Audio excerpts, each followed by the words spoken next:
Usually the conversation around here is about football. Today, the topic is gas for one of the sponsors, specifically Mobile Supreme Plus Premium Gasoline. Let's start with the fact that Mobile Supreme Plus Premium is amazing. It keeps engines 3 times cleaner, so engines perform better for better gas mileage. Just ask motorsports legend Shirley Cha-Cha Muldowney. She raced top fuel dragsters in the 70s, so she knows a thing or two about gasoline. She also knows a thing or two about the 70s, so if there are any questions about leisure suits, vinyl, or fondue, fire away. One might wonder why they call her Cha-Cha. Like, is it a family name or a marketing ploy? Or maybe she thought it sounded cool. It's very curious. Getting back to fuel, Shirley and the team highly recommend Mobile Supreme Plus Premium Gas because it keeps engines 3 times cleaner for better performance and gas mileage. By the way, Cha-Cha Muldowney, she drove a pink car. Mobile. Legendary. 3 times cleaner compared to Mobile regular gas and port fuel injected engines. Actual results may vary. Visit mobilefuels.com for details.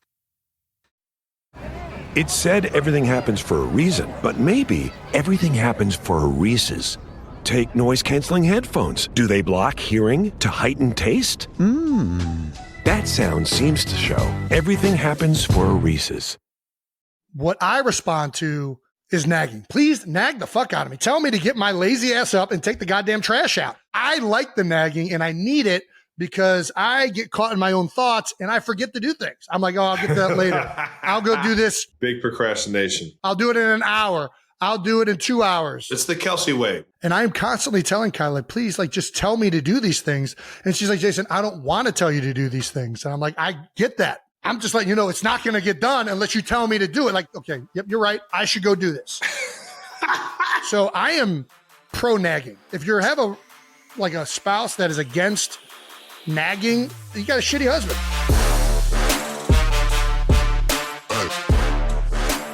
Welcome back to New Heights, ladies and gentlemen, boys and girls, a Wondery show produced by Wave Sports and Entertainment and brought to you by General Mills' favorite cereal brands. All of them wrapped into one. You know which ones they are. They're your favorite. We're your hosts. I'm Travis Kelce and my big brother, Jason Kelce, out of Cleveland Heights, Ohio. Shout out to those Cincinnati Bearcats for getting 1 week closer to the Cats taking on the Cornhuskers at Arrowhead, baby. Subscribe on YouTube, Wondery Plus. That's what I'm talking about. Or wherever you get your podcast, and follow the show on all social media at New Heights Show with 1S. Jason, tell the people what we got coming up. We got another amazing episode for United Super Centers. Not a lot of football to talk about right now, but we can talk about some golf because Travis and I were out in Tahoe. That's right, Lake Tahoe, California, the American Century Championship. Well, we're on the Nevada side. We were on the California side for a little bit, but we're on the Nevada side for the most part. Is Edgewood in Nevada? Yes. That's on the Nevada side? I thought that was on the California side. No, that's the west side. That'd be the side the sun sets on, Jason. I didn't pay attention to which side the sun was setting on.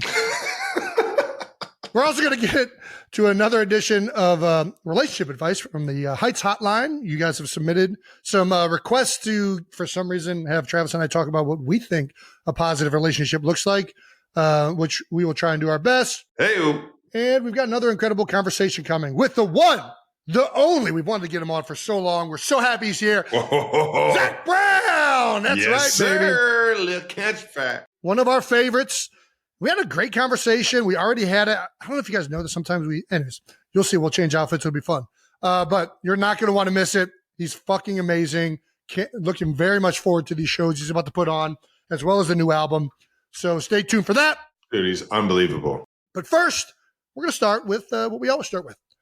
New news. New news. New news is brought to you by General Mills. That's right. Parents of some of our favorite cereal brands.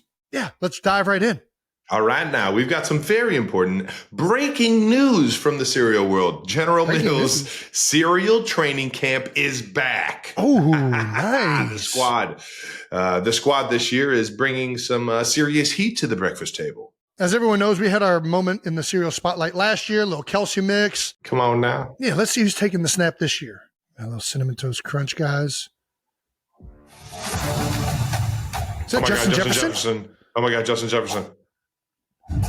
Oh my God. This is some of the greatest wide receivers ever played the game. Who's ready to see some tasty touchdowns? Me. I want to see some tasty touchdowns. Justin Jefferson and Amon-Ra. There we go. It's crunch time. Okay, crunch time. They've pretty much taken the exact Kelce mix, but instead of it being Reese's Puffs, they've gone Honey Nut Cheerios. I mean, it's not a bad mix. Not a bad mix. It's not a bad the Kelce mix. It's not a bad mix, but I mean, come on, have some creativity, it's not the Kelce guys. Mix. It's yeah, not the Kelce mix. Kelce mix, that's a creative mix. This isn't that creative. We got to try it. We got to have this mix versus our mix. I want to have a side-by-side comparison. Should we do that on the pod? I think we should do it on air. I'm in. I'm down. I mean, the commercial is fantastic. Well, yeah, you get 3 of the best receivers in the entire NFL. You're going to have a good commercial. Exactly. Whose was whose? Do we have that information? The word on the street is that Justin is going all in with his own custom combo this year called Jetta's Mix. Jetta's Mix actually has, I think, frosted lemon Cheerios and cinnamon toast crunch strawberry. Well, now I'm very intrigued. Look at that. Oh, Look at that box. Oh, that's a really yeah. cool box. With the chain and everything. You already know he's chain swinging. He's icy. This is the coolest cereal box I've ever had, honestly. So there's 2 mixes. Correct. There's 2 mixes, and we should compare them to our mix. It's the only logical thing to do on this show. Yes, you know it. Wait, time out. It's saying here that it's the exact same as ours. No. The difference on this first mix is that it is Lucky Charms, Cinnamon Toast Crunch, and Honey Nut Cheerios.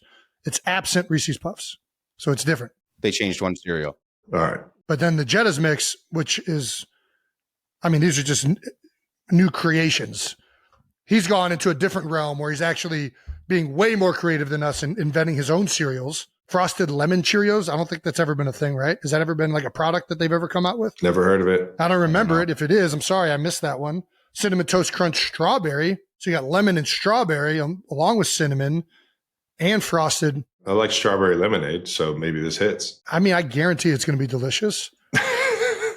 If they're, I mean, all right. They anyways. did send you guys boxes. They're somewhere in your homes. Okay. Well, we're going to wait because we're going to try all 3 of them on the same show, one at a time, and have our review on which one we like best. We know that Travis will participate in this food challenge, which I am always excited for. Big fan of cereal. I can do cereal all day. Mayonnaise flavored cereal.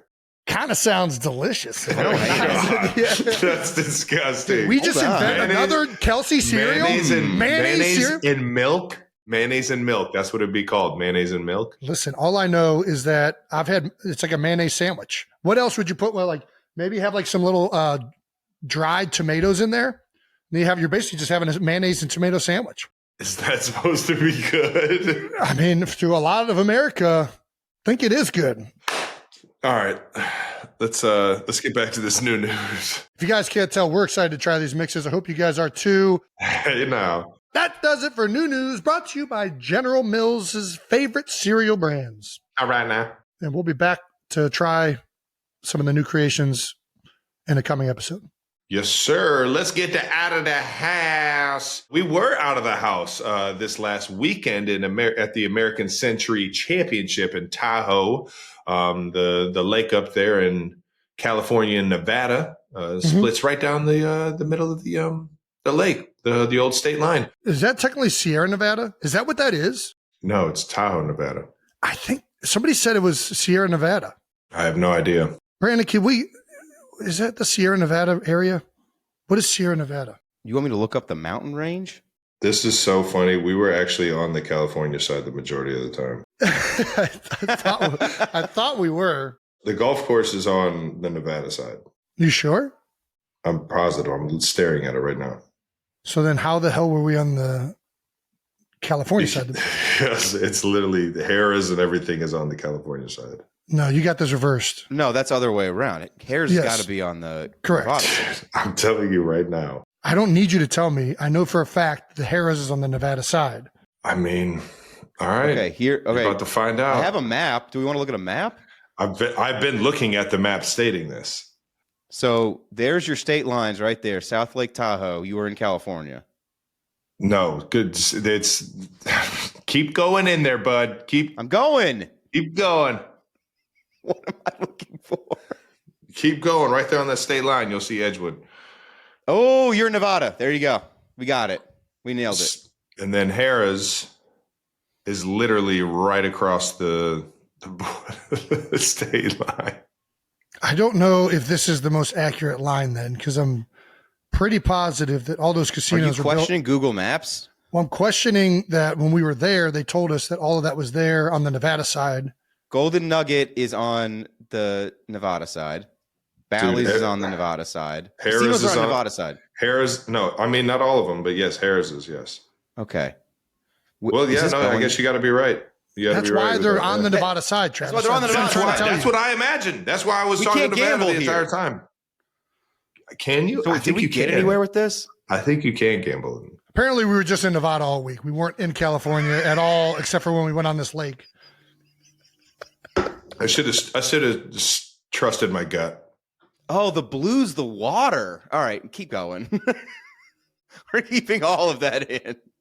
Lake Tahoe is in the Sierra Nevada mountain range. All right. Yeah, okay, back to your original question. Yes, it's part of the mountain range. Oh, the mountains, the Sierra. All right, yeah. I thought The high Sierra Nevada region. Yes. Yes. All right, my bad. Yeah, we were up there at American Century. Shout out to Edgewood. Shout out to everybody at American Century. It's always one of my favorite events. Dude, it's so well run. It is very well run. Shout out to NBC for hosting it and making it the production and how big it is. It's and shout out to everybody that came out.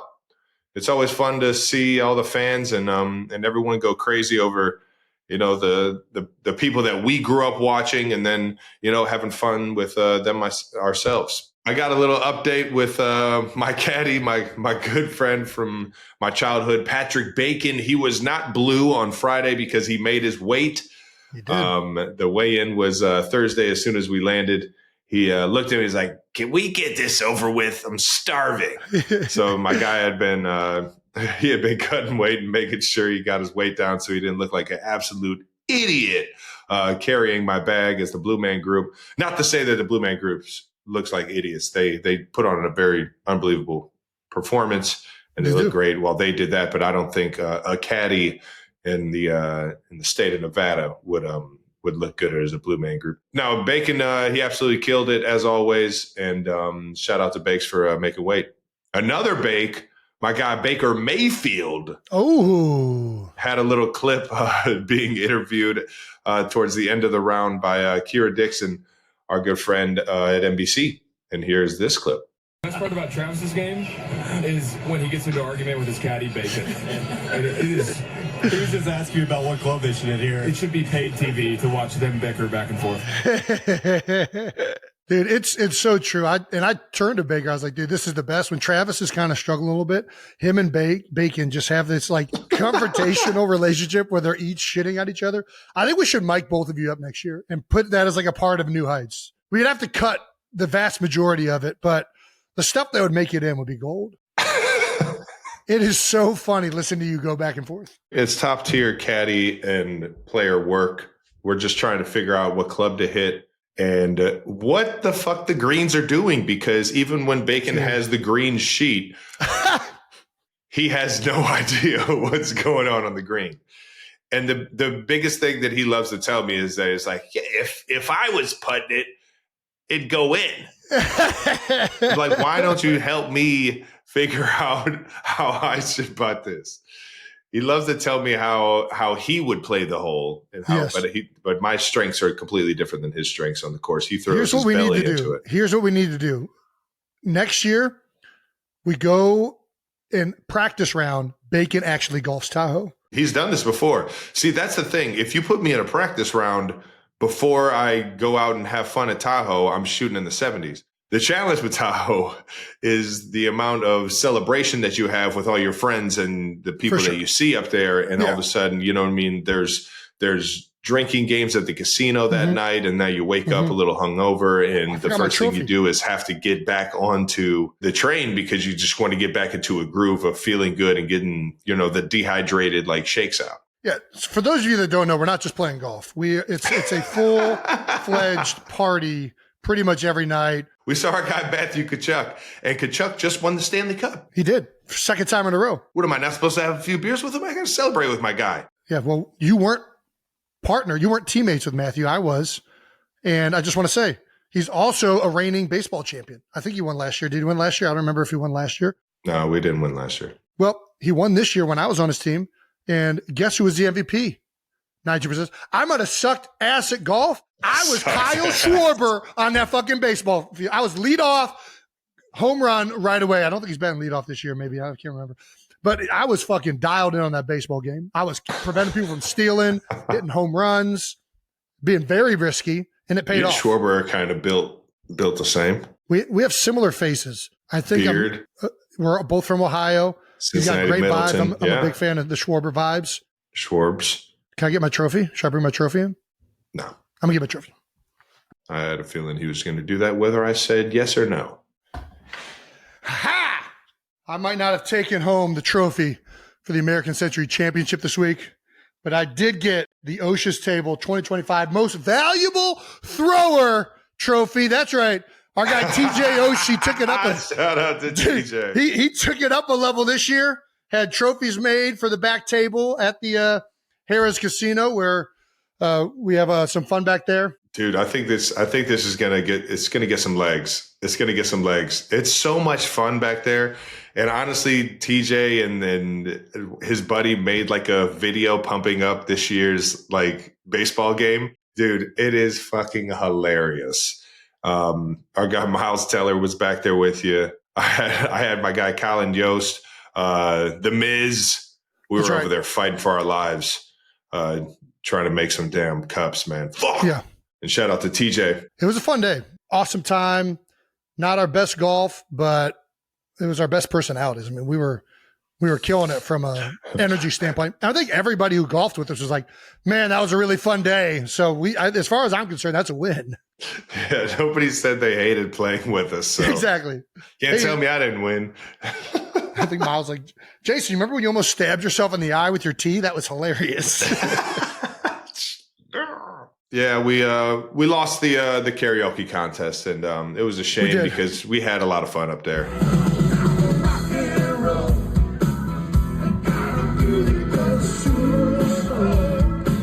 I thought we did good. We kind of screwed up the ending. I thought the band was done. You stayed up there. Either way. Yeah, no, that was on me. Shout out to Jay DeMarcus, everybody that plays live for us.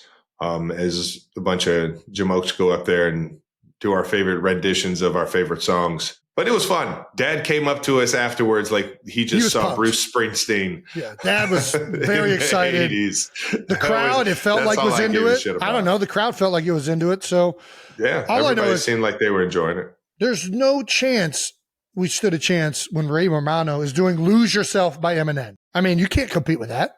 How do you compete with that kind of offbeat, authentically bad Eminem rapping? I mean, you but can't. He sent it. But he sent it. Arms are sweaty, these street dogs are heavy. His vomit on a sweater already. On spaghetti. This is hilarious. So fucking good. But he keeps on forgetting what he wrote down. The whole crowd goes so loud. Told him his mouth, the words won't come out. He's choking out. Everybody choking out. The clock's run out. Time's up. Oh, wow. Step back in reality. Oh, no. So mad that he choked. So mad but he won't. He's upside. He knows he won't. Already knows. Goes back to the road. All right. It's so fucking good. I'd say it's just an epic send. He's good. You just have to. You got to give it to him. It's an epic send. It's unpredictable, unexpected. Yeah. Unexpected, like a motherfucker. He full sent it. So listen. I think Old Time Rock and Roll was great, but that's an expected karaoke song. We got to come next year with a more unexpected song. Something that is just like, I can't believe these guys are doing. But we're so versatile, Jason. I don't know if there's anything that's like what would be unexpected that we go up there and like do like an opera. What would be unexpected? I don't know. I mean, dude, Cisco. But thong song probably be unexpected. Probably be, but at the same time, expected. You go, My Neck, My Back by Kia. I would just do, Laffy Taffy would be a good one too. Laffy Taffy. I mean, that's expected for me from people that know me. They know I like that song. Oh my God. All right. We'll figure it out. We'll figure it out next year. Either way, great job, Ray Romano, for killing it, winning the karaoke. Yeah, Ray and his kids, the Romano family killed it, man. Big shout out to Joe Pavelski. Yeah, Joe. Yeah. Joe ran away with it with a big eagle putt on 18. Absolutely electric. And shout out to Big Wid, Baker Mayfield, and Miles Teller, man. We love you guys. Right. Always a fun round when we get to play 18 with the boys, man. Not my greatest performance. Yeah, no. I think I actually am getting worse at the Tahoe in terms of like my actual number. Jason finished minus 51. It's like Cam Jurgens. I'm a big Cam Jurgens fan. What were you last year? I was minus 51. We were just been Were you really? Yeah. I was 2 spots higher because the field got worse, but Jason Kelce played exactly the same. Yeah, not good. But I'm going to put in time. I've been putting time in on Reddit trying to fix my golf swing, and we have a video of that, which I think my swing is better. Reddit isn't where you go for a golf swing, though. That's the thing. But I think my swing got better. Either way, Jason is also going to be taking lessons. And I'm going to come back. I really think I'm going to be in the positive next year. How much you want to bet right now? Next year, I'm in the positive at American Century. I bet you. Do you want to bet the same bet I just hit bacon with? What was the bet? If I don't do it, I have to do a show in painted in blue. Yeah. Okay. What happens? And if I win, it's how much money? I don't like winning money. Then don't do money. Money is no fun. What do I get if I win? Then you have to do the show in blue. Oh fuck! I'm so in. You're getting in the positive. I cannot wait. You're not. I'm going to be playing it all safe, just playing bogey golf, and I'm going to be in the positive. I'm going to be sending you Blue Man Group photos all summer, all winter for an entire year. I am so fucking just to in on remind this. you. I cannot wait to be in the positive next year. I fucking can't wait. A 50-point swing, a 52-point swing. I'm not even worried about it because I see the shots I hit. I see the shots swing. I hit, and then I see these other Jamos hitting balls. I fucking know that I am better than these guys if I just try. And I'm going to fucking put the work in. I have nothing else to do, Travis. This is not my life. Okay, you're still playing football. There are other things for you to worry about. I have nothing else going on. I have unlimited time to get better at this sport. I am going to be positive, and I fucking can't wait. There's no way. I can't fucking wait. This will be the greatest swing of golf. It's going to be like my swing of GPA when Brian Kelly. So one year at Cincinnati, I realized this probably shouldn't say this, but I realized I was probably never going to go into the corporate world. And I had this thing in my head where I was like, I'm either going to go play in the NFL or I'm going to become a coach. So these classes are kind of useless. Like, I don't know what I'm going to marketing classes for. I'm not going to go work in the marketing field. So I just stopped going to class, and I failed a bunch of classes. And for a quarter at Cincinnati, I had I think it was a 0.6 GPA. They told me, Jason, they said, Jason, it's really nice. You won't be able to play football this year if you don't get this thing back into the positive. You'll be ineligible to play football. And that's when Brian Kelly, at the next reporting of the end of the semester or the end of that quarter, he said, and in the biggest improvement in GPA that I've ever seen, Jason Kelce went from a 0.6 to Dean's List. I got a 3.8. Nice. Because then I started going to class again because I was like, oh yeah, I probably still need to play football. This would be the second biggest comeback of my life if we can get into the positive next year. And I think it's going to happen. I say we just bring New Heights to Tahoe and just get a houseboat, have some fun reporting, maybe grab some guests while we're out there. Don't try and set up all this shit to distract me from being in the positive. I already know what you're fucking trying to do. I'm just saying. I think it'd be fun. I'm going in bed. I'm going to be in bed by 10 p.m. Actually, I'm not, because I'm still going to go to Ocean's Table because I got to repeat as the MVP ultimate thrower. I'm going to win most valuable thrower again, and I'm going to be in the positive. Do you know how fucking hard that is? This guy's fired up. We also found out, I found out I've never tried to snap a football or basketball between my legs. I'm really proud of this. Dude, you were fucking pumped.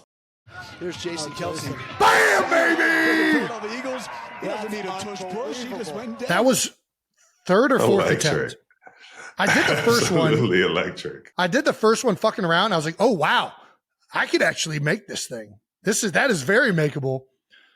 And this is right in the hot spot of my golf round. The hammy looked good right there. Well, it was tight. I'm just going to let you know, I almost pulled my hamstring again, looking between my legs. The thing is still not healthy. It's like riding a bike, Jay. It's like riding a bike. I actually got my hands on the side and gave it like a little flick. So it had that little backspin going on. Like I was doing a potty shot. Potty shot, yeah. We're talking about that, Will Chamberlain. That's right. All righty. Trav, you also made some buckets. There's clips of you shooting lefty. Let's see these. Yeah, the right-handed jump shot isn't as smooth anymore. I got the labrum?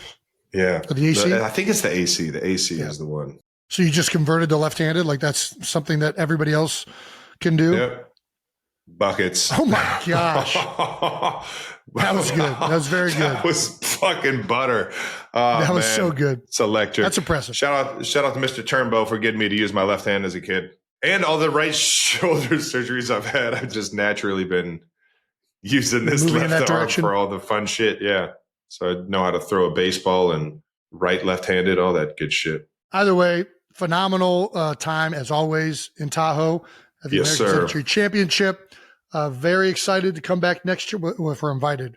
I don't know at what point they stop inviting you if you're that bad at golf. But No. It's not about the golf. It's not about the golf. Nope, it's not about the golf. Isn't the whole thing about golf? I think kind of. How many fans can we hit with golf balls before they just from a liability standpoint, they're like, Kelce, we can't. Did you catch one this year? I hit, yeah. You've hit somebody with drives or 2-irons before. I haven't hit anybody with a drive. Okay. I went off a tree and I hit a guy in the neck this year. Yeah. Sorry, but blame the tree, not me. I caught one thin and hit a lady in her foot. She saw it coming right at her, though. There was no reason she shouldn't have got out of the way. Which, by the way, thank you for getting in the way, because that was no way I was saving bogey, and she didn't stop that ball right there. So that was a big thank you. To anybody who's at the American Century Classic, if you think you can take it, if you're at bat and you think a walk, like getting guaranteed first base, especially you just kind of sit there and you just let the ball hit you, right? Yeah, you get a free pick. If you think it's coming in with a relatively low speed, you think you could take it someplace outside of the head and be okay, do the celebrities a solid. Just take it and let the ball be closer to the field. Because otherwise hitting in the trees are hard. So I'll take one for the team. If I'm there, I'd stick my ass out and let one of those balls hit me. You get a pick. Well, that too, yeah. I don't know if that's worth it, but maybe it is. Yeah. See you guys next year. Hopefully. Yeah. Thank you. Thank you to everybody up there. And that does it for Out of the House. Let's do some Heights Hotline. Yeah. Very in on that. Heights Hotline is brought to you by Audible. Nice. That's right. If you're sick of reading, just listen. All right. Let's pick our favorites from this list. We got Can girls propose, dating apps, first date ideas, getting a partner to do chores. I like that one. I like that one. Let's do 4. 4. I like that one. This is the worst one for me to do possible. All right, good. God damn it. Do your fucking chores, Jason. Hi, Jeff, Jake, and intern Brandon. Also, Travis and Jason. Also, okay. Parenting advice question I have for you guys. Ultimate parenting question, I actually think, is how do you gentle parent your partner and or husband, spouse, whatever, into doing chores in a respectful way? Like, what motivates you? How has your wife and or significant other gotten you to do something without nagging? Yep. My name is Audra. I am 30 from Washington. Would love to hear how you guys have handled that. All right. Fly Eagles fly. Let's go. From Washington. Yeah, there we go. I'll say this. I think that what I respond to really well is nagging. Please nag the fuck out of me. Tell me to get my lazy ass up and take the goddamn trash out. I don't if you tell me to take the trash out, I'm not going to be like, oh, I can't believe she's telling me to take the trash out. I'm like, yeah, you're right. I suppose I should be doing that. Okay, I'm sorry. I like the nagging and I need it because I get caught in my own thoughts and I forget to do things. I'm like, oh, I'll get that later. I'll go do this. I'll do it in an hour. I'll do it in 2 hours. It's the Kelce way. We think a lot about shit that kind of doesn't really matter, but in our mind, we wander. We wander into possibilities. And I'm constantly telling Kylie, please, like, just tell me to do these things. And she's like, Jason, I don't want to tell you to do these things. And I'm like, I get that. I'm just letting you know it's not going to get done unless you tell me to do it. Like, if you're like, Jason, I got a bunch of trash bags. Can you please take them out? I'll take the trash out and I will have zero, like, I can't believe she's making me do this. I'll be like, okay, yep, you're right. I should go do this. So I am pro-nagging. I think nagging is a great thing to do. If you have a spouse that is against nagging of things that he should be doing, you got a shitty husband. I don't know what you want me to say. Like if he's already had things that he's supposed to be doing and he's not doing them, he's the issue here, not you telling him to do his fucking job. I like coaching. I've been coached my whole life. I want people to tell me. Otherwise, I need that. I need that coaching. I should be better. We're coachable guys. I acknowledge Jason should understand when there's full trash bags on the fucking kitchen floor that I'm supposed to pick them up and take them outside. But sometimes Jason says, I'll get to that later. I'll get that in a couple minutes. Because which is not right. If you have a spouse that is, grew up on sports, a big believer in being coached. Yeah. Just get a whistle. Get a whistle, snap him out of his fucking his thought process. Not gonna lie, I kind of like this idea. I've not incorporated Everybody this. knows a whistle in like somewhere like a house is like an alarming thing. Like, what the fuck is this? And it's like, yo, trash. Yeah. I told you about 3 times, son. Get your ass over there and get the trash. Yeah, and a lot of times it's just the first time. Like, if you just tell me it's there, that's the cue to me of like, okay, Jason, do your fucking job. Take this goddamn trash out. Yeah. That's not your job as the spouse at all. Get a whistle. I wouldn't be worried about being nagging. Now, if you're nagging about things that you shouldn't be nagging about, then yeah, that could probably get a little annoying to the husband. But if this is things that he or boyfriend or whoever you got going on, or girlfriend, I don't know what your situation is, lady. But I think that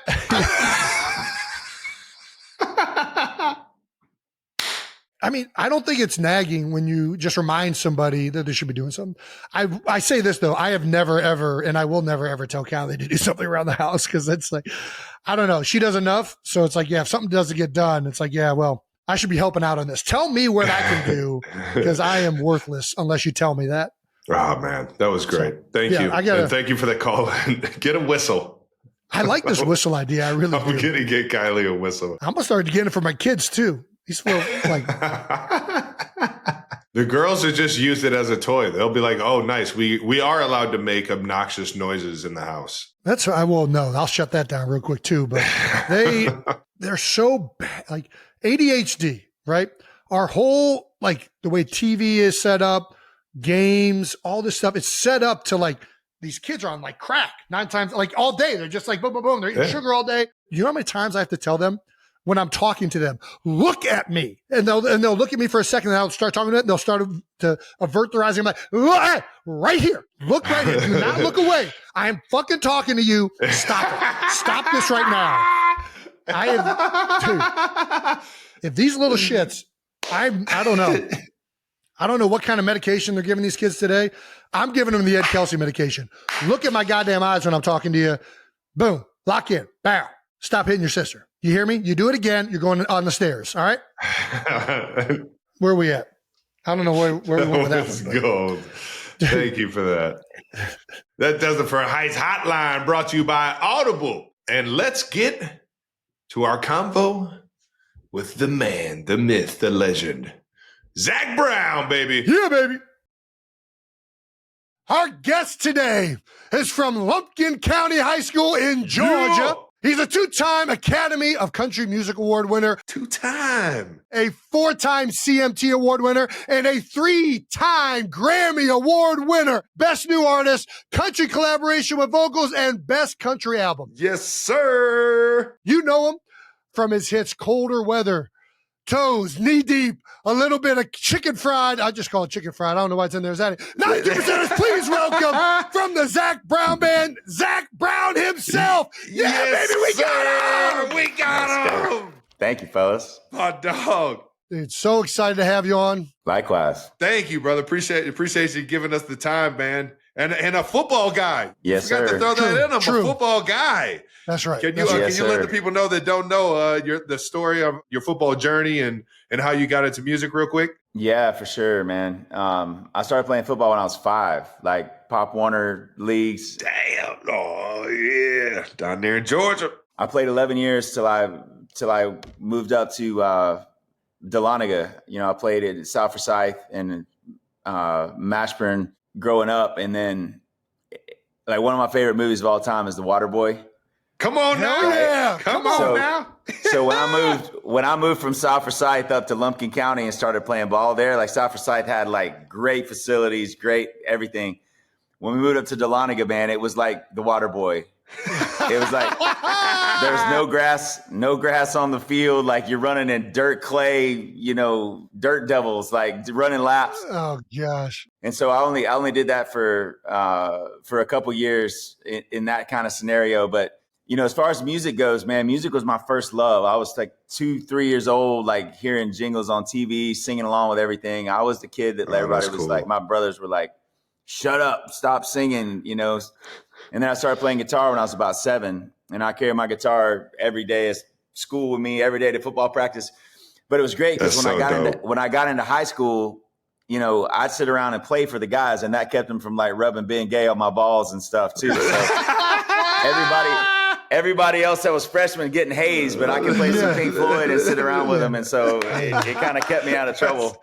That's epic, man. Hey, Zach's a killer. We gotta hang out with this guy more. That's awesome. No, we got to keep him happy. We got to keep him happy. You know what I'm saying? We got to keep him happy. We got to keep him real comfortable. Dude, that's absolutely epic. Yeah. Did you start on guitar? Is that the first instrument you took to? That's the first one, yeah. I mean, I was about 7, and I was just found my love, man. And anywhere where I was, if I had my guitar in my hands, I was at home. I was comfortable. Hell yeah. The guitar's been a really good, you know, friend to me for a lot of years. My dad played a little guitar, like around the campfire. I would go to hunting camp with him and his buddies on the weekends, every other weekend during hunting season. And then my brother, who's 21 years older than me, my dad was older when he had me. I was like the last hoorah. Yeah. But my oldest brother was 21 years older right there. and he got me into like 70s music and got me into bluegrass, and like so all of that bluegrass, like big singer-songwriter era from the 70s, like James Taylor, Jim Croce. Oh hell yeah. So cool, Dan man. Fogelberg, Gordon Lightfoot, like to the Eagles, to Pink Floyd, to the Allman Brothers, to Steve Miller Band. Oh, yeah, Pops has some taste. I wanted to say this. I mean, I'm a huge fan of your music. I'm a huge fan of your albums and the music that you've went and done. But one of the things I love about going to one of your shows, to be honest with you, is that love of music really comes across. At each one of your shows that you do live, you have like different musicians come out with you guys. You're doing songs that I've never heard. It's the best, man. You could tell that you guys are actual like lovers of all these genres. It ain't just country. It ain't just this specific spot. Like you're very, very talented, man. Pulling in covers from left and right, and everybody gets a chance to be the lead singer and have the moment, man. It's so cool. Yeah, one of my favorite. It's one of my favorite shows to tell people to go and see, man. And actually, I think that leads us into our next segment, a little new news. Okay, all right. There we go. Good transition. This is a good transition right into this because you got a new gig out in Vegas that we want to talk about. But we start off every new news segment by hitting everybody with the new news call. It's not going to go well. This is not going to happen. This isn't going to go well, but Jason usually starts it off, then I hit it, and then our guest hits it. All right. We have tried to harmonize. Travis and I, we cannot harmonize to save our asses. We can't. Jason's the only. It's fun to watch them try. He's the only music talent in the family. There is a bit of like a delay. So you're the musical expert. Normally we'll hit it with like a new news is like the melody or the chime. Okay. What is the best way to try and harmonize this if we were going to try and do it? All right. So if you want to get a triad, which is 3 notes in a chord that harmonize, it's something like this. It's like 1. So whatever you end on the last note. So 1, 3, 5. So if one of us is holding down the 1, one's holding the 3, one's holding the 5, we're going to have some 3-part harmony.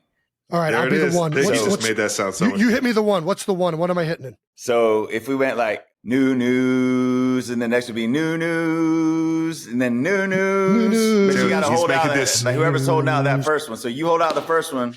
Yep. And then I'm gonna tell you what your part is, and then you sing this. You sing the second one and hold it down, and then I'll jump up on the fifth. All right. I'm gonna fill up with there. I got a big okay. All right, let's see if we can do it. Come on. Okay. Here we go.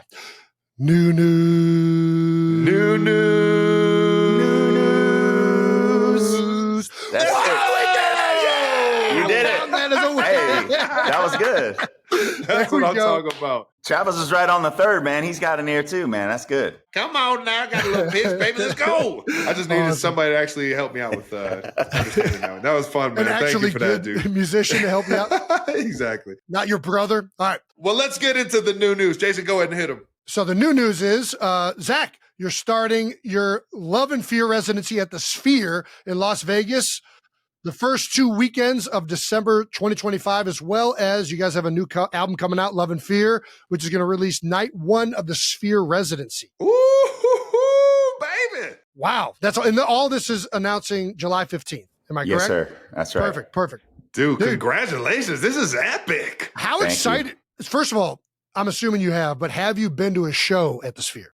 I've been to every one that I can make it to. I've been to 5 shows so there awesome, so far. man. Just seeing what's really working and what maybe could be done a little bit better, or just the way that it's utilized in the building. But so for the last 3 years, I've been looking for something to do. I've been looking to create a spectacle. Yeah. To do something where the production's so big. Because if you think about a couple moments, like when Pink Floyd came out with The Wall, and they went on tour with it, and their production was just massive. It wasn't just like a little video thing in the middle. It was all the way stretched around. Or when the Eagles came back with their Hell Freezes Over tour, it revived everything. So this is my baby. This is what I've been working on. And so a year and a half of trying to figure out what this spectacle was going to be, my agent, Rob Light, was like, you need to see this place in Vegas that they're building. And so I went to see it while it was being constructed. And I was like, this is the home for the spectacle.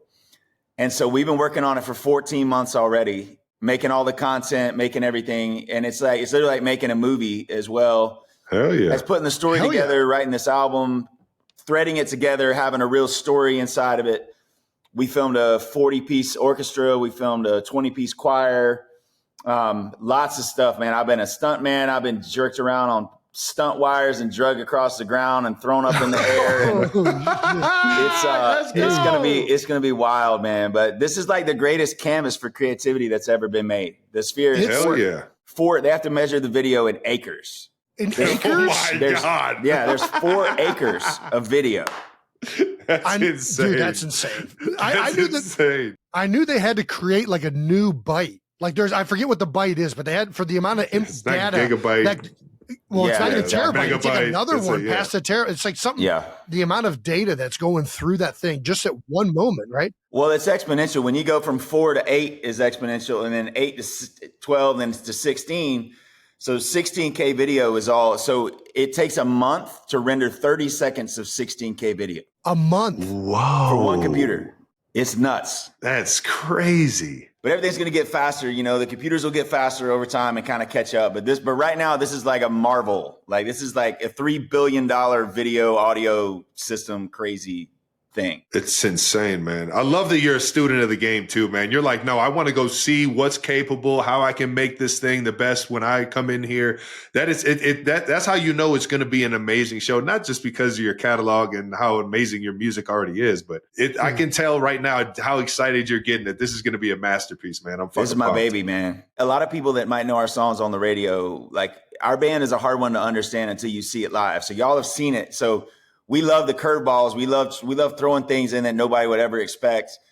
And then over the years, we've done some really cool stuff with costuming and black lights and huge inflatable things and things like that. But this is our first masterpiece. It's our first time to really lay our nuts out there and it's all self-funded. So we had to pay for making everything completely ourselves, renting the venue, and be off of touring because you have to. The contract means you can't tour. So it's you're missing the whole year of touring. So I did a little spring tour, which is in smaller markets, like in Maine and New Hampshire and around everywhere. But we're staying out of major markets. When this gets announced, I pulled every favorite from every human that I know that's a part of a company or part of everything. Hey, we need some help. So I'm hoping everything comes together. We got a new song with Snoop. Oh, yeah. Let's go. That's on this album, and that's getting ready. That'll be released too. Oh, I can't wait to hear it, man. Yeah, it's called Let It Run, and that's going to be awesome. July 20th, we're filming the music video for that one. And then I got a song with Dolly on this album. Hell yeah, Are you baby. kidding me? Yes. she murdered it, man. I sent her the song. Let's go. And I was like, I just want you to sing whatever you feel like. And I sent her several songs, and she was like, this is the one. This is the one that I want. She said, don't you give that song to anybody else, honey. We got us a big hit here. Yeah. So good. But I got back, you know, the stem of her vocals, of her singing on it, man. And it was just like chill bumps down to my toenails, man. That's awesome, man. Absolutely murdered it. So there's some great surprises on this record. I'm super proud of it. I produced this album myself. Hell yeah, man. And it's we're doing all independent, so there's no labels, it's just all betting on ourselves this year and just pulling every favor. So I appreciate you guys letting me talk about it on New Heights. Are you kidding me? So Are you kidding me, man? It's a fucking honor, dude. This is awesome, man. I cannot wait to go check this out. I tell everybody. I'm keeping it in the holster. I haven't gone to the Sphere yet, dude. I'm finally my first experience, dude. And Travis knows this because I saw U2 when Trav played in Vegas, the Super Bowl, and this is when it had just started. And I'm like, dude, the opportunities with this place are wild. Like the visuals and the way they kind of did it. Like the first half of the show was very, it's like a lot of patterny things and it's kind of very trippy. And then the second half of the show, it's very scenic. And then it feels like you're outside. So it's nuts. Like at one point, I remember just looking around and like, dude, it feels like we're at an outdoor venue and we're inside. Like that's how crazy the technology is. And I can't wait to see what you guys do with that thing. That's going to be awesome, man. Cooking it Congratulations. How many shows? How many shows is this Residency? Do you know? Well, we're going up for sale with 4, and as those sell out, we'll be adding more. So nice, man. You know, depending on how everything goes, hopefully we'll be able to come back later next year and do another batch up and do another round because they got some big releases and stuff coming up that are coming in February. But it'll be December and January. Man, I'm so excited. It's a lot though, from like crazy wardrobe to the choreography to where we're moving to how we're interacting with the screens. There'll be parts where we're actually able to like, you know, if I can like literally lift my hand up and take and move a giant wave up behind me on the screen to the, you know, what? It's wild. Yeah. Dude, this is insane, man. Trav, wait till you check this place out. That venue, there's nothing like that thing in the world. I think they're building another one like in London or something like that. Yeah, they're talking about London and Dubai, a couple other spots, man, but it's nuts, man. And dude, you want to talk about toes in the water, ass in the sand. You're going to legitimately be freaking in that. Like, I don't know what you got planned, but it's going to be epic. Yeah, man. That's it's awesome. Going to be great. Yeah. We're stoked to have you guys. Congrats on it, brother. I can't wait to fucking get out there and see you do your thing and see the masterpiece you put together. Yes, sir. So you started your music career. You were playing bars, or how'd your music career jump off? Yeah, so I started playing at coffee houses when I was like 14. So I was playing, you know, because you couldn't really be, you know, playing in bars and stuff when you're that young. So I started playing in coffee houses, but I was in choir since first grade. So music programs in schools is a big deal, man, because that's really where it was 100%. Reinforced for me, you know, learning harmony, learning vocal arrangements and stuff started when I was in first grade. And then as I got up in high school, you know, I was playing coffee shops and a couple different buddies of mine, Kurt Thomas, I was playing with him, and my buddy Radford Wyndham that I went to high school with. And then as soon as I graduated from high school, I went straight to West Georgia. So that's where I went to college. And then I started playing in bars. So I got a gig at like the Taco Mac, like playing, you know, backup for a dude for like $100 playing guitar for him. And then I started like singing. They let me sing every once in a while, and they're like, oh, wow, he can sing too. So I was hustling bar gigs, and then, man, I never graduated from college. I took off to go play. I got a gig in Panama City. Me and my drummer took off. I sold my life insurance policy my dad had bought for me. I bought an old 78 Dodge Good Times van, like bubble windows. Oh my God. Orange shag carpet. Yeah. Dude, yes. Oh yeah. And so you're living the dream. Yeah. My mind. So hell yeah. Me and my dog, I had a Jack Russell puppy at the time. I think I was 19. We took off for Panama City, and me and a drummer, we were playing as a 2-piece. So we just set up drums and guitar, but we got a gig. Oh yeah. So we were down there playing at this place called Joey's, and we play out on this deck, and we auditioned for the guys. But our first auditions was 6 nights a week, 6 hours a night for $150 a night. Oh my god! But we were so stoked. We've been like setting up at some dude's daiquiri shack trailer that he's selling like, stuff out of. Anybody that would give us a power outlet to plug in. So then after that, when we left Panama City, we did that for a few summers. And then what I figured out is I could go to a sports bar that didn't have live music, and I'll just tell them I'm going to come in and play for free, and let us and let us have the door. Once we start bringing people in, then let us just take. So it didn't cost them anything. So like you're betting on yourself. You're like, we know that we're going to get people in here. Yeah, we created our own business model, because if you go try to get a gig somewhere where people already do, like in Nashville, you can make, $100 a night is a decent gig in Nashville. Hell yeah. But we would go to these sports bars and we play there every week. So after a couple months, we'd have like 200 or 300 people coming in on a Wednesday night, like college towns. And then we were making $3 to $5 at the door. So we were making like $1,200, $1,500. So I could pay a good drummer. I could pay a sound man. And man, we did that. We rocked that circuit for 7 years. Yeah. Playing like 3 nights in Panama City, 2 nights in Birmingham, 2 nights in around Atlanta. And we did that for like 10 years, man. So 10 years of grinding 5-6 nights a week. And I was playing anything I could play, anybody that people would pay me for, like a bar mitzvah or a birthday party or whatever it was, man. We were hustling, man. And that's really where we learned to appreciate people. Sure. Like every single person, the person cleaning the bar at the end of the night. Sometimes they'd be the only person listening. And so I love that we cut our teeth doing it that way. And it wasn't just like overnight we just became successful. We thought we were. We had our CDs and we went to Panama City. We were like, we're going to be big next year. But 10 years later, we finally made the right album. We got it. Chicken Fried was on the radio. That took off. And then I was able to travel on a bus after that. And I could lay down and sleep while we're traveling. Man. Yeah. And that was back in the days when we were pretty rowdy, man. We were sponsored by Jägermeister. It was like, it was wild. It was wild. That was my hustle, man. So we hustled like that for 10 years. And then all while we're traveling, writing together, being together. And a lot of my crew, man, from like 7 years in is still with me. It's like that album's like almost 20 years ago, man, which is crazy because I don't feel any different, man. And I look in the mirror. I feel better now actually than I did then because I'm running clean now. I eat clean. I exercise. I don't drink. I'm like on the program now, but it's been a blessing. Jaeger isn't in the diet anymore. No. I had my share, man. I had a great career. Yeah. I had a great. There we go. I had a good run at it. Yeah. You're right. It does not feel like that long ago that Foundation came out. I still remember when Chicken Fried first came out. We were at Cincinnati. Hey, Travis, were you at Cincinnati? You were at Cincinnati. You were still in high school. I think I was just at the tail end of high school. Yeah. But I remember, and I think Spotify had just like started to take off too. And I remember showing all these guys like, bro, have you heard this fucking song? Like this thing is like the dopest thing I've ever and it was like the anthem for a number. And that whole album and everything since then, you've just continued to kill it. But it feels like that was just yesterday, but it wasn't. I just had a whole NFL career and you're still releasing songs and still doing live shows. Well, at the same time, I'm such a fan of you guys too, man. I watched the journey of you guys as well. So it's much props. I know the amount of discipline it takes, and you look lean now too, Jason. I'm trying.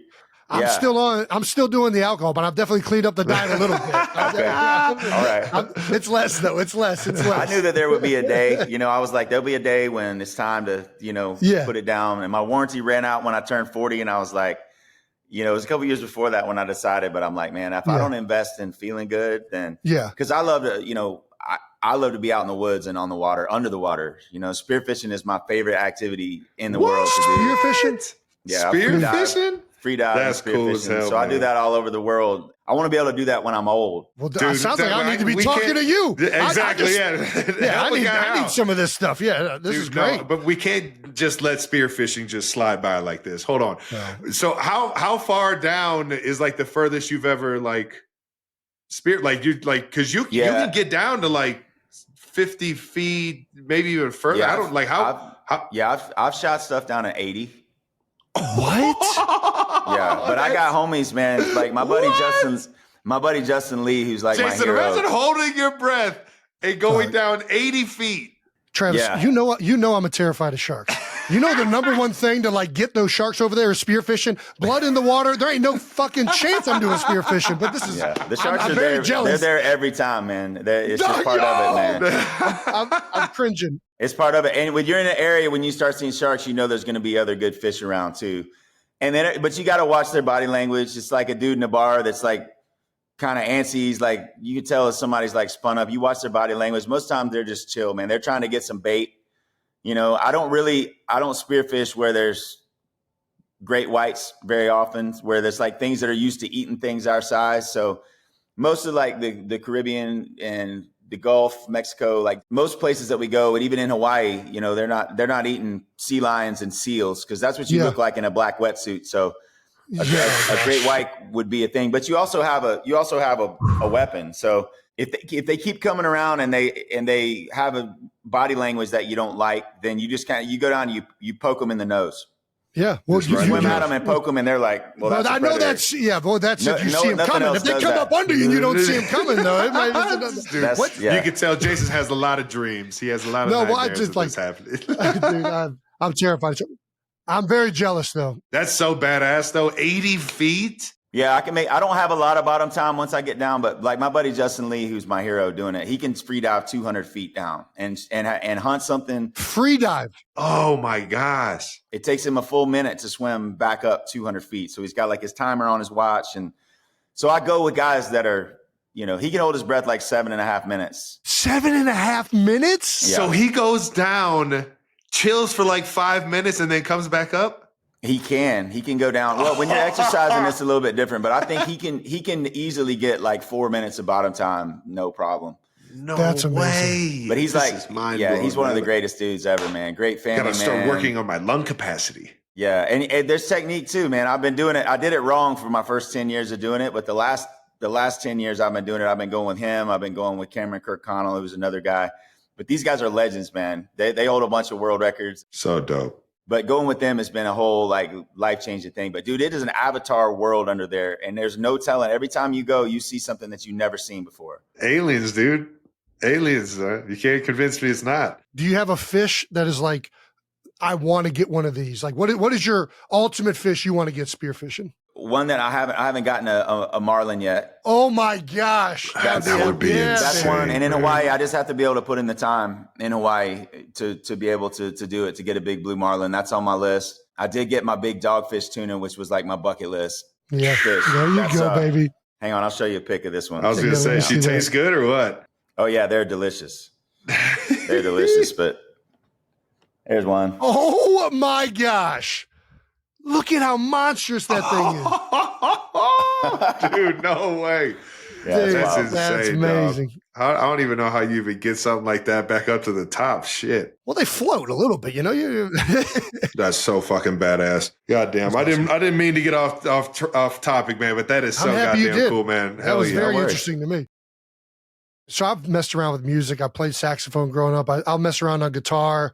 I do not consider myself a musician, but I like messing around with music. What goes into writing a song for you? Do you have like a process? Do you start with the melody? Do you start with like some type of lyric or theme? What's Zac Brown's methodology? Man, it happens all different kinds of ways. Sometimes it's a melody that you put words to. Sometimes it's like a guitar riff that you're playing and something kind of a sound or a melody pops out.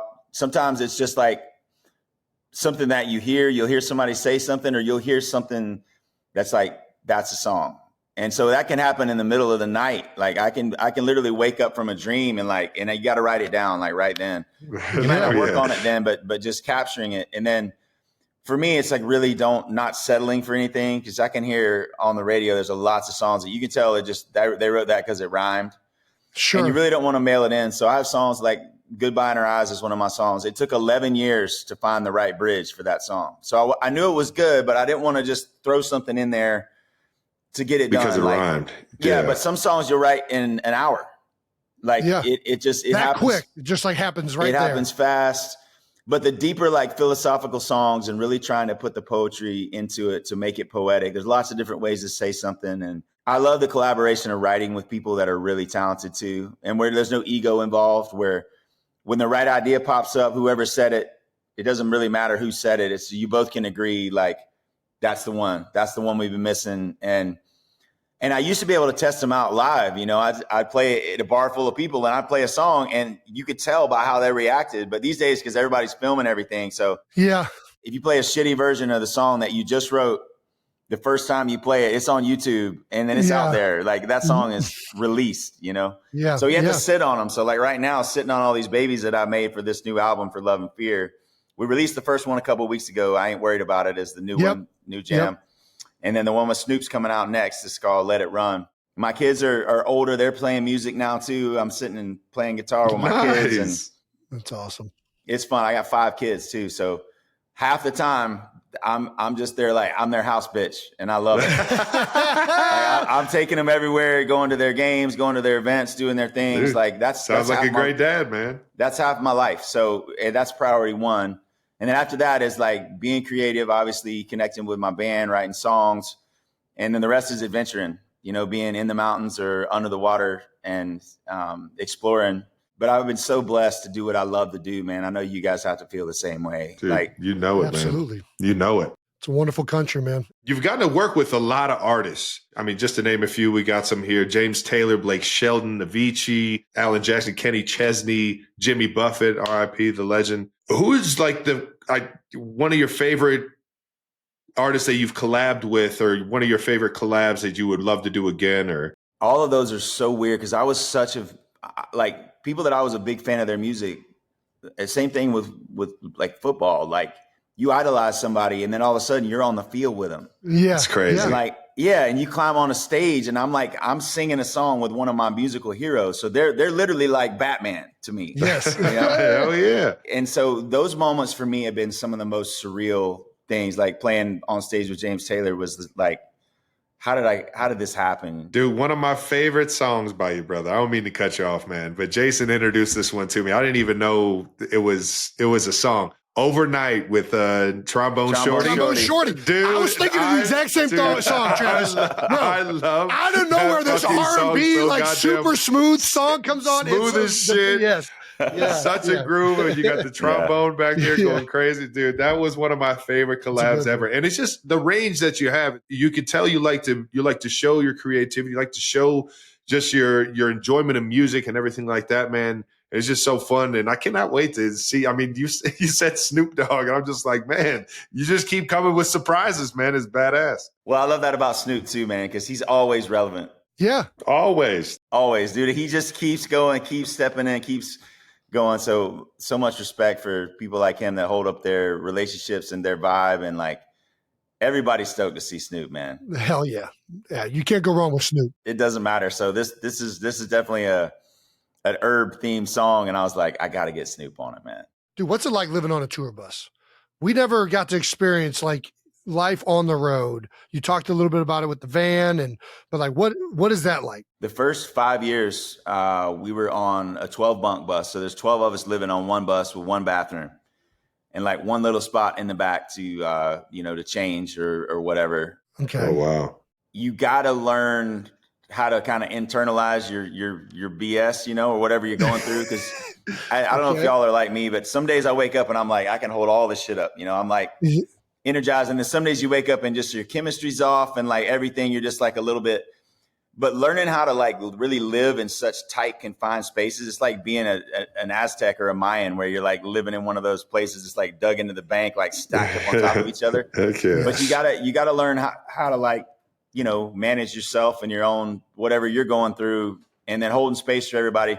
Cause like your drummer and your percussionist is normally just walking around tapping on everything. So they're just like middle of the night, they're tapping, banging on things. So for me, like having a noisemaker, a white noise, I use the white noise app, but I also got a company called Deemer Box that makes these. I'm going to send y'all some. It's a dry box, like a Pelican box, but it's got 2 silicone speakers in it. So it's completely waterproof, but it holds all your stuff in there. There's a battery charger for your phone inside. Oh, hell yeah. So I plug that thing in when I'm in a hotel or on the bus. I plug that thing in and that thing just rips like brown noise, super loud. So it drowns out everybody's like, yeah, here's one right here. Oh, hell yeah. That's all you need right there. Yeah. So that's all you need. Like when I'm traveling or whatever, all your gear goes in here. I was about to say, that thing keeps some beers cold or what, dude? So anyway, that's part of it. Having the white noise and being able to drown everybody out is a big part of being able to sleep. Or if you're in a hotel and there's Ferraris going by, if you're in LA or, construction or whatever it is. But the culture, man, it's all led from the top, man. You can't buy culture and momentum, and you got to create it and you got to lead it from the top. And the people that I travel with and the people in my band are unbelievable human beings first, and then they're incredibly talented. So you have to really learn how to like support each other, and how to, if you're having a rough day, to kind of, squash it a little bit, kind of, there's a lot of emotions in 12 people in one bus. And then there's 12 of those, There's 12 buses. of those. Yeah. Yeah. You mentioned playing with like your heroes. My first guy I ever snapped the ball to was Michael Vick. And that was like a moment when I got to the NFL, like, dude, I can't believe I'm freaking playing with freaking Michael Vick. Like, what the heck is going on right now? I'm snapping the ball to this dude. So yeah. I know you've sung at all these venues. You've got all these musics and all of these genres. But what's it like to sing a national anthem?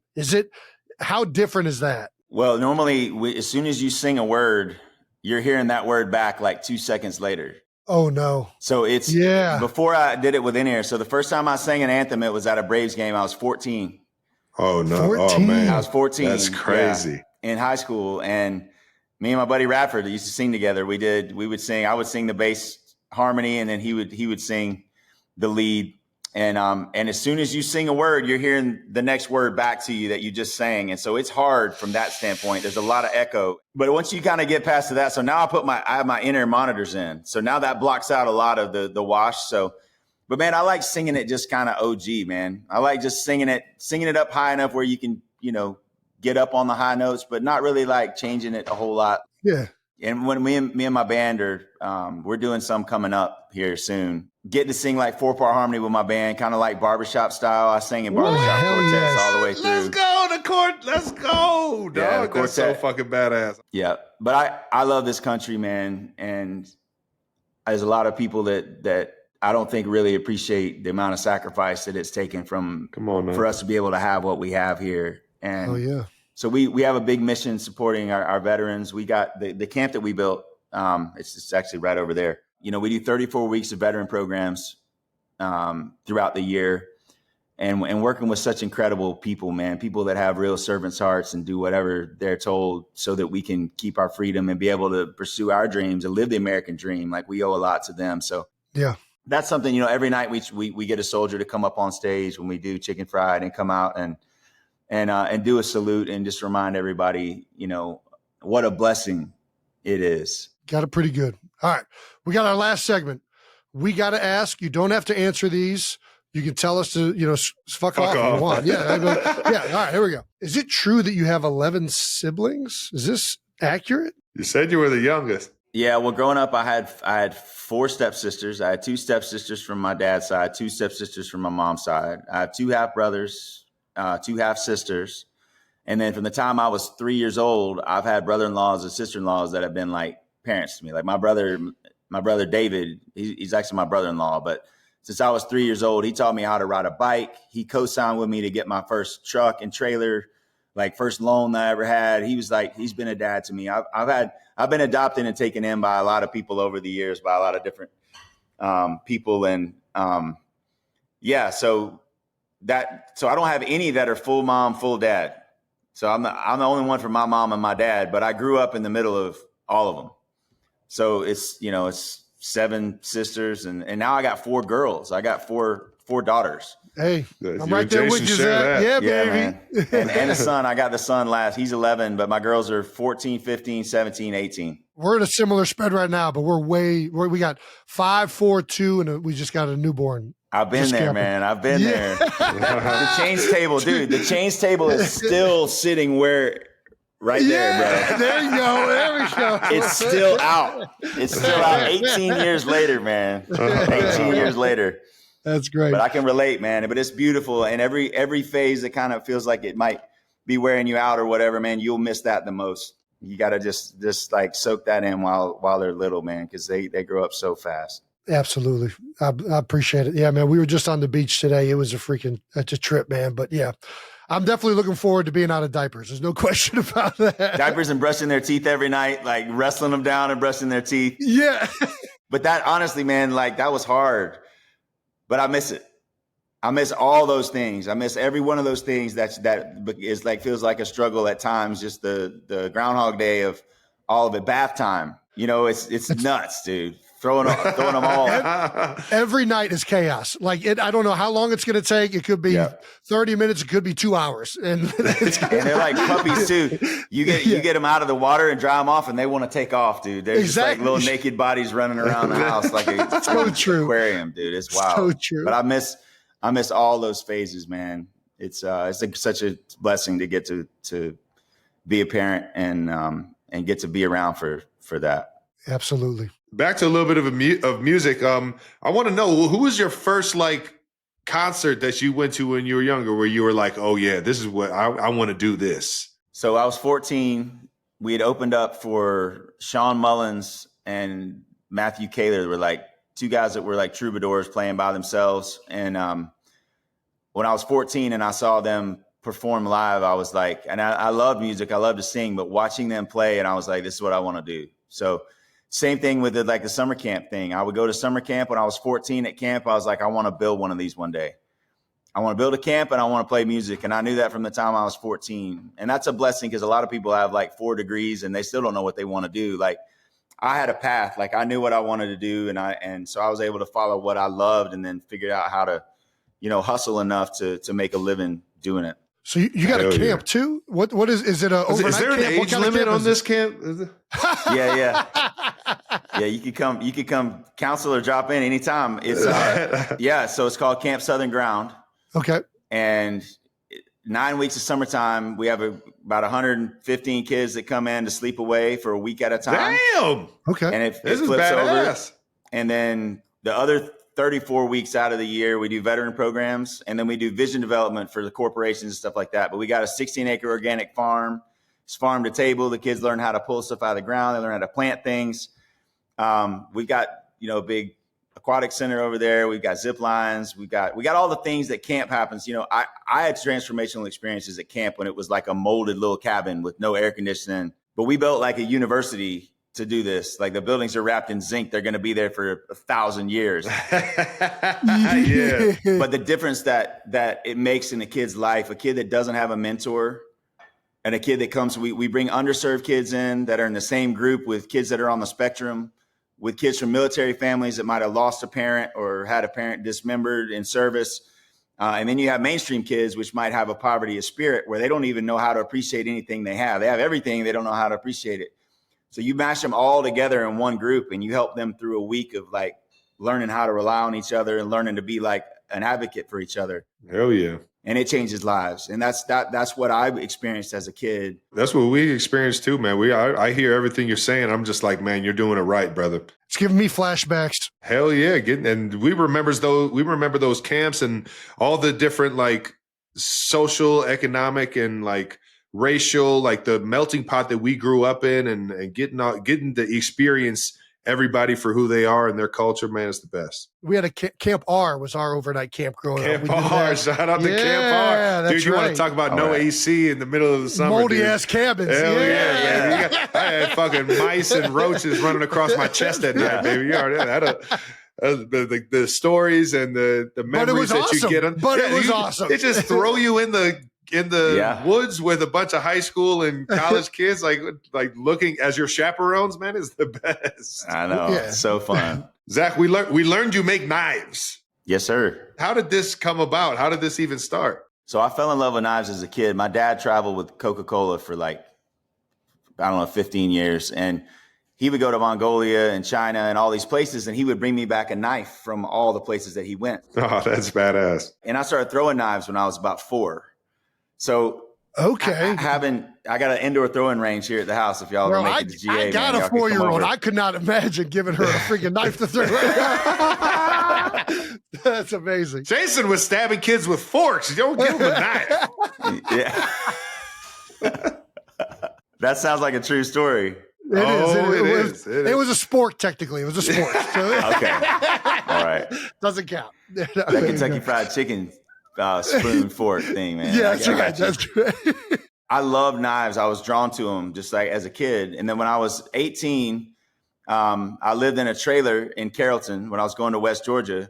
And my neighbor's granddad had a knife shop. And he was taking like old buck knives and taking them apart and making them automatics, like making them switchblades. So that was my first experience when I was about 18, working on knives and being in his shop.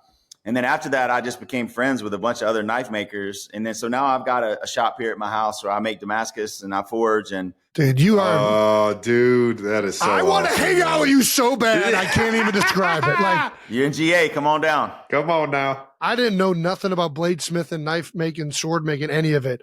And I am such a huge fan of the show Forged in Fire. And it's like, all I want to do now is go into a forge and actually make something with some steel. Like I would, that is the coolest thing ever. We could do that. So, all right. So Neil Kamamura is one of the Forged in Fire champions. Absolutely. Yes. And so Neil lives on our farm on Big Island in Hawaii, and his knife shop is there on the farm. And forging with him has made me so much better, dude. He is an absolute animal. That is so fucking awesome, man. He's like half Hawaiian, half Japanese. I know exactly what you're talking about because I was trying to link up with him if we were going to go out to Hawaii a couple years ago because I'm like, dude, I would love. You be staying in my place, man. You go really? Do it. Absolutely. Okay. All right. Yeah, Neil manages the farm and his family lives there, man. But just salt of the earth people, man. The people we have in Hawaii are just so sweet. Oh, you already Justin know. Lee, the guy that spearfishes, man. That's my Hawaii family. There's nobody better to learn how to forge from. I mean, I can show you. We can make something here for sure.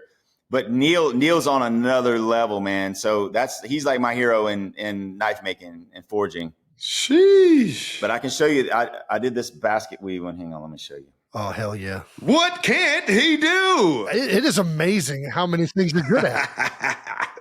This is three days of work to fold the steel into the pattern that kind of looks like a basket weave like that.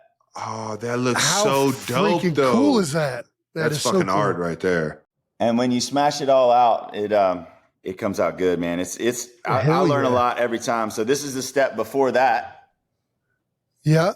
And then you weld all that together, and then you forge it together, and then you draw it out, and then you slice it, and that's what makes those little tiles. And so making mosaic is like an art, man. And there's a guy, Mareko Mamasi, that I've learned a lot from. That guy is such a wizard at making Damascus. Sounds like you're the wizard, man. My wintertime program, man, be able to go out and get in the shop. And it's also cool because anytime I need to make something, man, you got some rebar, you can make about anything that you need.